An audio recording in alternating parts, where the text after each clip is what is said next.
Hello दोस्तों, इस video में आपका स्वागत है। जैसे कि आप जानते हैं, इस वीडियो में आपको बहुत ही महत्वपूर्ण प्रश्न और उसका उत्तर मिलेगा। लास्ट तक बने रहिए। अगर आपने 20 में से 2 प्रश्न के उत्तर दे दिए तो मैं समझ जाऊंगी कि आपको पढ़ाई की जानकारी है। तो क्या आप पहला प्रश्न के लिए तैयार हैं?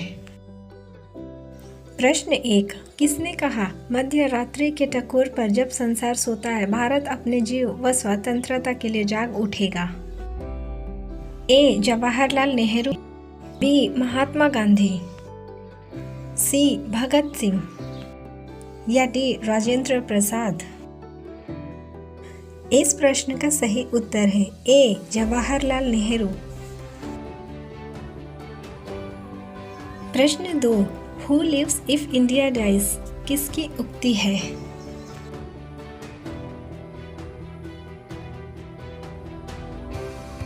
ए. जवाहरलाल नेहरू की, बी. महात्मा गांधी की, सी. भगत सिंह की या डी. इनमें से कोई नहीं?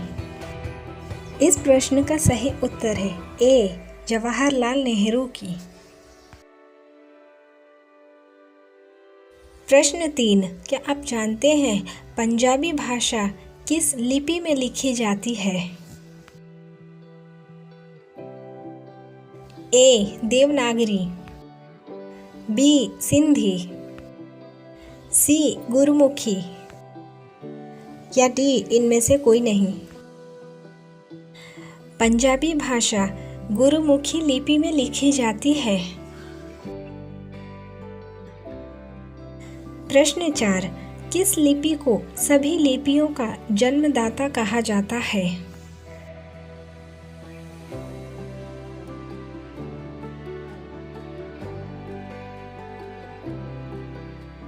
ए. खरोष्ठी को, बी. ब्राही को, सी. मोडी को या डी. नागरी को? ब्राही लिपि को सभी लिपियों का जन्मदाता कहा जाता है। प्रश्न 5, किस काल की लिपि को चित्राकार लिपि भी कहा जाता है?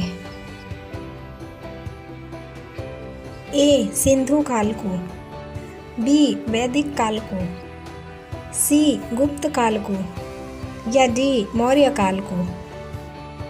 इस प्रश्न का सही उत्तर है ए. सिंधु काल को। प्रश्न 6, जैन सूत्र में कितने लिपियों का उल्लेख है? ए. 8 लिपियों का, बी. 12 लिपियों का, सी. 18 लिपियों का या डी. 21 लिपियों का? जैन सूत्र में 18 लिपियों का उल्लेख है। प्रश्न 7, बौद्ध ग्रंथ ललित विस्तार में कितने लिपियों का उल्लेख किया गया है?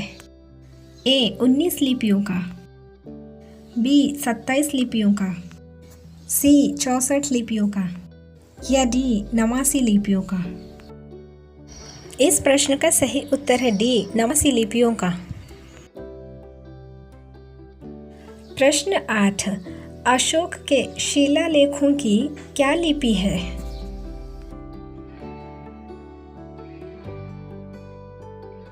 ए. देवनागरी, बी. गुरमुखी, सी. खरोष्ठी या डी. ब्राही? अशोक के शिलालेखों की ब्राही लिपि है। प्रश्न 9, भारत की तीसरी सर्वाधिक बोली जाने वाली भाषा कौन सी है? ए. तेलुगु, बी. बांग्ला, सी. मराठी या डी. तमिल? भारत की तीसरी सर्वाधिक बोले जाने वाली भाषा तेलुगु है। प्रश्न 10, चोल शासकों की भाषा क्या थी?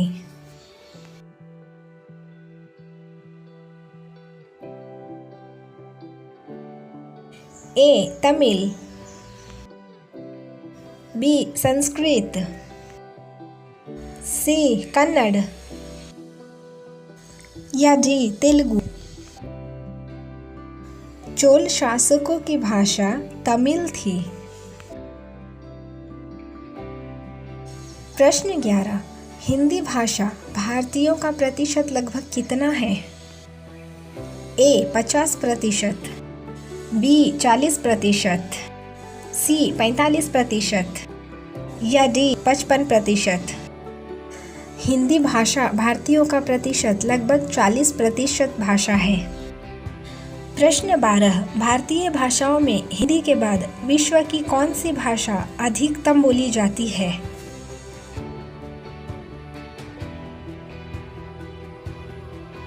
ए मलयालम, बी तमिल, सी तेलुगु या डी बांग्ला?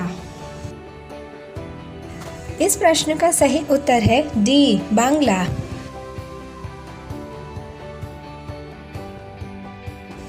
प्रश्न 13, गोवा की स्वीकृत राजभाषा क्या है? ए कोंकणी, बी गुजराती, सी मराठी या डी पुर्तगाली? गोवा की स्वीकृत राजभाषा कोंकणी भाषा है। प्रश्न 14, क्या आपको पता है कौन सी भाषा देवभाषा कहलाती है?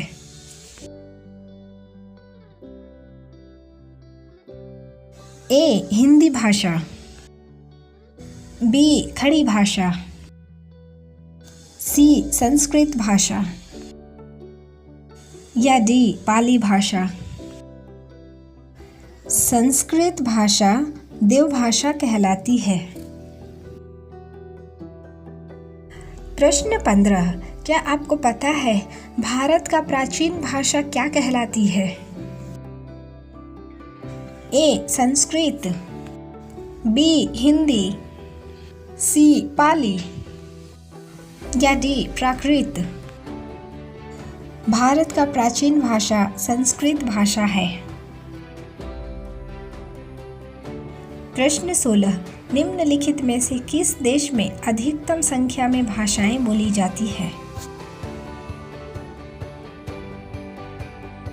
ए ब्रिटेन में, बी यूएस में, सी फ्रांस में या डी भारत में? भारत में अधिकतम संख्या में भाषाएं बोली जाती है। प्रश्न 17, केंद्रीय भारतीय भाषा संस्थान कहाँ स्थित है?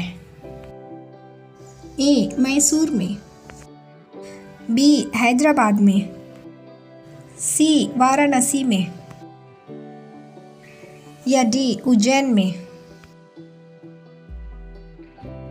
केंद्रीय भारतीय भाषा संस्थान मैसूर में स्थित है। प्रश्न 18, क्या आपको पता है राष्ट्रीय साक्षरता मिशन की शुरुआत कब हुई थी?